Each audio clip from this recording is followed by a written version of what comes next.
Inverter fridge বাতি জ্বলে কিন্তু ঠান্ডা হয় না দেখতে পাই। এই ফ্রিজের কিন্তু বাতি জ্বলে কিন্তু ঠান্ডা হয় না দেখতে পাই। এইরকম ফ্রিজের ইনভার্টার ফ্রিজের জন্য আপনি বাতি জ্বলে ঠান্ডা হয় না, তো কি হিসেবে চেক করা লাগে আর কি হিসেবে এগুলো বেমারদে আইডেন্টিফাই করিয়া ঠিক করা লাগে আজকে আপনি শিখাইব। তাইলে আজকে ভিডিও আমরা আরম্ভ করি। ওয়েলকাম টু ইমতাদ ব্লগ। তো সারা ফার্স্টে আমরা এই যে ফ্রিজের ব্যাক সাইডে যাওয়ার পরে এই জায়গা পানির ট্যাঙ্কি আছে এখানে কি গুলমু। এর আগে সারা ফার্স্টে আমরা অনেক বক্সিগো আছে দেখতে পাই। এই বক্সিগো ইনভার্টার ফ্রিজের মাঝে এই বক্সিগো থাকে, আর এই বক্সিগোর মাঝে তার পিসিবি বোর্ড মানে যেখানে দেখা পাওয়ার সাপ্লাই। আমরা সারা ফার্স্টে ইনভার্টার ফ্রিজের এই পাওয়ার সাপ্লাই বোর্ডটা আমরা চেক করা লাগে। এটা আমরা নাট বল্টু গুলমু করলে এই বক্সটা কিন এই তার পাওয়ার সাপ্লাই যেটা আছে এটা বাড়াইব।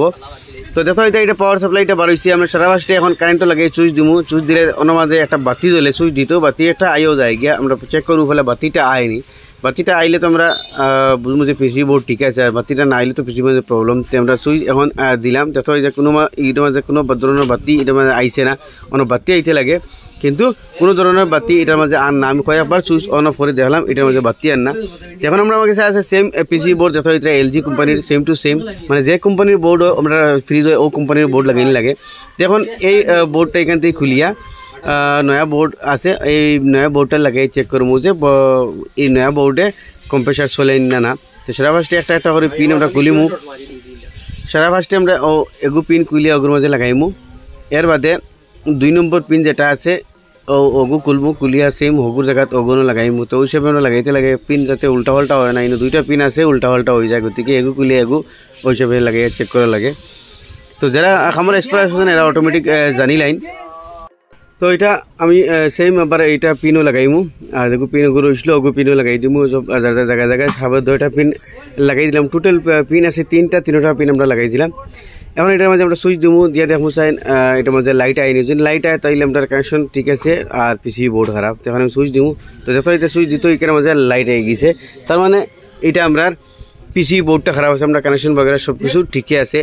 এখন আমরা 10 মিনিট ইন্তজার করবো করিয়া দেখুন কম্প্রেসার চলেনি না। ইনভার্টার ফ্রিজ সুইচ দেওয়ার 10 মিনিট পরে কম্প্রেসার মাঝে কারেন্ট যায়। তো আমরা 10 মিনিট ইন্তজার করলাম কিন্তু এই কম্প্রেসারটা বিলকুল চলেন না। 10-15-20 মিনিট পরে ইন্তজার করছি কিন্তু কম্প্রেসার বিলকুল চলেন না। কিন্তু এখন আমরা কাছে আছে সেম ইনভার্টার কম্প্রেসার আরেকগো আছে। এখন হগুর কানেকশন আনি এই কম্প্রেসারের মাঝে লাগাই দেখবো চাইন চলেননি, মানে চলতে লাগে। এটা কম্প্রেসার তো যেহেতু বালা আমি খালি জাস্ট চেক করবো।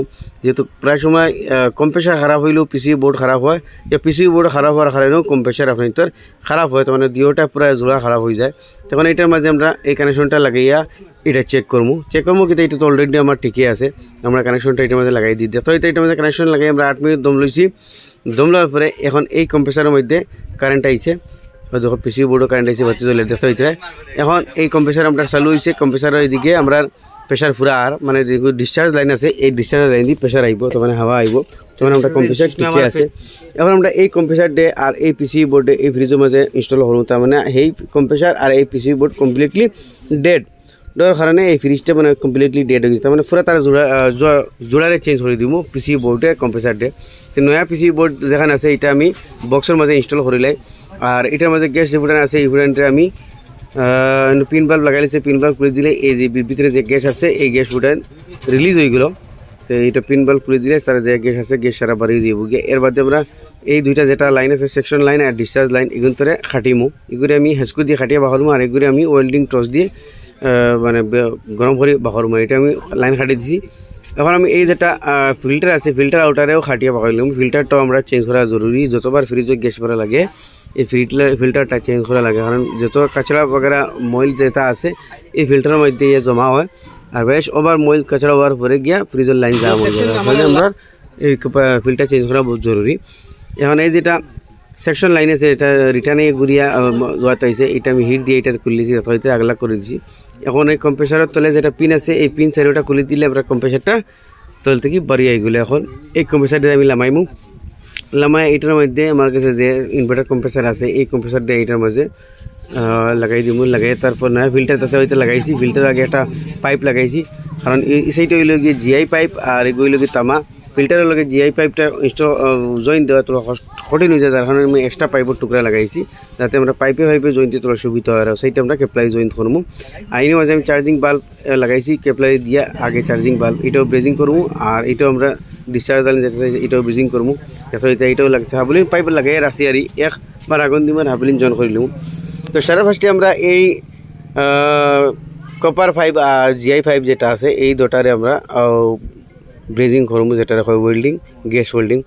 তো এইটা ওয়েল্ডিং করতে তোরা তো রেয়ার হয়, সারা পাঁচটা আমরা হিট করিয়া এটা উপরে বসাইয়া, তার মানে কোনো মামর চামর তাহলে ইয়া পেন সেন্ট তাহলে এটার আমরা হরানি লাগবো, নাইলে কিছু তাহলে আবার জয়েন্টে দিয়ে লিক করার সম্ভাবনা আছে। তো আমি পুরা গোসাই হরাই দিছি। এখন এটার মাঝে আমরা ব্রেজিং পাউডার লাগাইমু, ব্রেজিং পাউডার লাগাইয়া আর তোরা এটার মাঝে আমি গোসাইমু জয়েন্টারে, যাতে উপরে যেগুলো মশলা আছে হরি যায়। আর ব্রেজিং পাউডারটাও পুরো মতে লাগে, কারণ ব্রেজিং পাউডার লাগিছে। এখন পুরা 1 সেকেন্ডের লাগে তো ঠান্ডা হয়েছে দিমু। এখন আমি এটার মাঝে ওয়েল্ডিং মারবো, যেহেতু আমরা ফ্রিজের মাঝে বেশিরভাগ এই জয়েন্টের মাঝে লিক হইয়া গ্যাস যাইবার চান্স বেশি থাকে, গতিকে এই জয়েন্টটা তোমরা রেয়ার হয়। আর এই জয়েন্টটা তোমরা সময় লাগাইয়া করতে লাগে। দেখো এটা এই জয়েন্টটা আমি সুন্দর করে মারি দিচ্ছি। এই জয়েন্টটা পারফেক্টলি মারতে লাগে তোমরা সময় লাগাইয়া, যাতে লিক হওয়ার সম্ভাবনা হয় না। কারণ সব কিছু শেষ করে গ্যাস মারার পরে কয়েকদিন পরে এটার মাঝে লিক হয়ে যায় এই জয়েন্টটা পারফেক্ট না হইলে। তো এটার মাঝে তোরা সময় লাগাই এই জয়েন্টটা মারবো।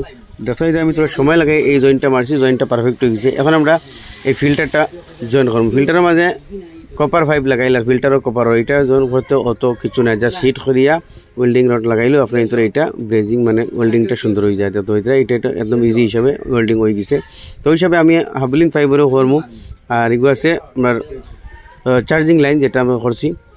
এখন কমপ্লিটলি হাবলিং দেখতে হইতে জয়েন্ট সুন্দর করে মারি দিয়েছি। দেখতে হইতে এটাও জয়েন্ট পারফেক্ট হয়েছে, সব জয়েন্ট পারফেক্ট হয়েছে। আর জয়েন্টে আমরা বাড়ি হিসেবে সুন্দর করে চেক করবো যে কোনো জয়েন্ট বেখাতেড়া হইলেও লিক করার চান্স থাকে। দেখতে হইতে জয়েন্ট হাবলিং পারফেক্ট হয়ে গেছে, আমি সব জয়েন্ট দিয়েছি। এখন আমরা এটার মাঝে লাগাইছি চার্জিং বাল্ব লাগাইয়া বেকুম পাম্প লাগাইছি। এখন বেকুম পাম্পে আধা ঘন্টা চালাইমু, যেহেতু এটা পাইপ কাটা হয়েছে, ভিতরে হাওয়া আমায় গেছে। এই হাওয়াটারে আমরা বেকুম মেশিন দিয়ে টানিয়া বহরা লাগে। এইটা বহরতে হইলে আধা ঘন্টা সময় লাগে, যেহেতু লাগাইতেও সুই -30 পর্যন্ত যায় গিয়ে, কিন্তু আমরা আধা ঘন্টা বেকুম করবো, যাতে ভিতর পুরো হাওয়াটা বার হয়ে যায়। আধা ঘন্টা হয়ে গেছে। এখন আমরা এই পাইপটা বন্ধ করিয়া মেশিনটারে বন্ধ করে লিমু, আর পাইপটা বাল্বটা পুরো টাইট দিমু। এখন অসাইডে এই পাইপটা খুলিয়া এটার মাঝে দুইটা এন্টিমস ডালমু। তো এন্টিমস ডালমু, আর এন্টিমসটাও হাম করে, আর ভিতরে ময়শ্চার যেগুলো হয় মানে জঙ্গার না খাইবার লাগে এন্টিমস দেওয়া হয়। তার ভিতরে যদি পানির কোনো কাতরা ইয়া হাওয়ার কাতরা থাকে, এই এন্টিমসে এখন তোরে খাই লিব। তো ওলা এন্টিমস তোরা ডালিয়া তোরা দিয়ে তোরা ডিলা করবো, খালি অনলি ভিতরে এন্টিমস যেত আর অন্য কিছু না। তো তোরা ডিলা করে এন্টিমস যেত আবার লাগাই দিব। তো ওই হিসাবে আবার ডালমু। তো ওই হিসাবে আমরা ওলা দুইটা এন্টিমসের ফুট দিয়ে এটার মাঝে আমরা ডালি দিব। এখন এটা আমরা গ্যাস ক্যান লাগাইমু, আর 600 গ্যাস এই পাইপ লাগাইছি। আর এই পাইপ যেহেতু খুলে হয়েছে, এই পাইপের মধ্যে গ্যাস আছে না, কেন থেকে আমরা পুরো গ্যাস তোরা রিলিজ দিলাইমু, মানে সারি দিমু। সারিয়া ইনো তো আমরা বাল হাওয়া খুলছি না, ওগুলো তোরা ডিলা করে দিমু, যাতে এই পাইপের মাঝে যে হাওয়া হামাইছে এই হাওয়াটা বার হয়ে যায়। ভিতরে খালি অনলি গ্যাস যাইতো, হাওয়া গেলে গিয়া সমস্যা হয়ে যায়। তো এখন আমরা হাওয়াটা রিলিজ করে দিছি। এখন আমরা ভিতরে গ্যাস দিলাইমু। ফ্রিজ কিন্তু চালু করছি না, চালু না করিয়ে আমরা 40 PSI 40 PSI পর্যন্ত গ্যাস এটার মাঝে অ্যাডভান্স দিয়ে রাখবো, এর বাদে ফ্রিজটা আমরা চালু করবো। এখন আমরা ফ্রিজটা চালু করছি, আর যে 40 PSI গ্যাস দিলাম তত এটা সুই এখন লাই মাইনাস হওয়ার, তার মানে R600A যত এটা কম্পিউটারের মধ্যে লেখা আছে, এগুলো R600A গ্যাসের প্রেশার হইল কি 0 PSI। এখন তো 0 থেকে নিচে নানি, তো মানে রানিং অবস্থাত 0 PSI প্রেশার থাকা লাগবে, 0 থেকে 1 মাঝে। তো আমি আর তোরা এইটার মাঝে গ্যাস দিমু, বন করমু, ওলা দিমু বন করমু। ওই হিসাবে দিবা, একবারে দেওয়া নাই কিন্তু, আবার গ্যাস দিমু আবার বন করমু। ওই হিসাবে আমরা যতবিল 0 PSI গ্যাস হয় না রানিং অবস্থাত, অতবিল আমরা ওই সময় গ্যাস দিমু। তো দেখা যায় এটা বহু সময় গ্যাস দেওয়ার পরে আমরা প্রেশার আছে 1 থেকে 0-র মাঝখানে ইয়ানি পারফেক্ট হয়ে আছে। এখন আমরা এই চার্জিং বাল্বটা এইখানে মাঝে খাটিয়ে এটা আমরা ব্রেজিং করে দিবি, ওয়েল্ডিং মারি দিব, যাতে আমরা গ্যাস লিক হয়ে বার হয় না। তো এটা আমি সারা ফার্স্টে প্লাস দিয়ে এটা সাফা করে দিব পাইপটারে, যাতে আমরা খাটার পরে মুখে দিয়ে লিক করে না, মুখে দিয়ে গ্যাস বার হয় না, নাইলে আবার লিক করে দিব। এখন আমি এটা খাটিয়া এইটার মাঝে ব্রেজিং করে দিব, যাতে আমরা এদিকে আর পুরা শিল ওইগুলো মানে গ্যাস আর কোনো বাড়িয়ে যাইবার চান্স থাকলো না। যথাযথ আমি ওয়েল্ডিংটা বরাবর করে দিছি, যথাযথ ওয়েল্ডিংটা বরাবর করে দিছি। এখন আপনাদের ভিতরে কিছু দেখাই, ভিতরে কেমন ঠান্ডা হইলে ভিতরে চেক করি। যথাযথ আইস বক্স পুরা কিন্তু চিল্ড হয়ে গেছে, যেহেতু আপনাদের দেখায় না, কিন্তু আমি গম পাই পুরা চিল্ড হয়ে গেছে, তোমার পুরা আমার ফানি। আর ফাইনালি গাইজ আমি তো সব কিছু দেখাইলাম, বহুত জল্পনা কল্পনার বাদে কি আমরা ফ্রিজ এইটা সাকসেস হইলেও দেখতে হইতে ফ্রিজ পুরা মানে চিল্ড হয়ে গেছে, মানে পুরা ঠান্ডা হয়ে গেছে। তো ওই হিসাবে আপনাদের দেখাইলাম। এটাই লেগে একটা ইনভার্টার ফ্রিজ, মানে বিগত 2-3 বছর থেকে যেগুলো ফ্রিজ আইতে সব ইনভার্টার ফ্রিজ আর একদম কম কারেন্টে চলে। আর আগে 2-3 বছর আগে এর আগেও যেটা ফ্রিজ আসলো 2-3 বছর আগে 4-5 বছর 10 বছর এগুলো সব নন ইনভার্টার আসিল আর এগুলো ইনভার্টার ফ্রিজ একদম কম কারেন্টে চলে তো সমস্ত প্রসেস দেখাইলাম ইনভার্টার ফ্রিজ কী হিসেবে চেক করা পিসি পোর্ট কী হিসেবে চেক করা ইয়া গ্যাস চার্জ কী হিসেবে করা তো আশা করি ভিডিও ভালো লাগলে শেয়ার করবা এখন নতুন ভিডিওতে বলে আমার পেজে ফলো করবা ইউটিউবে দেখলে সাবস্ক্রাইব করবা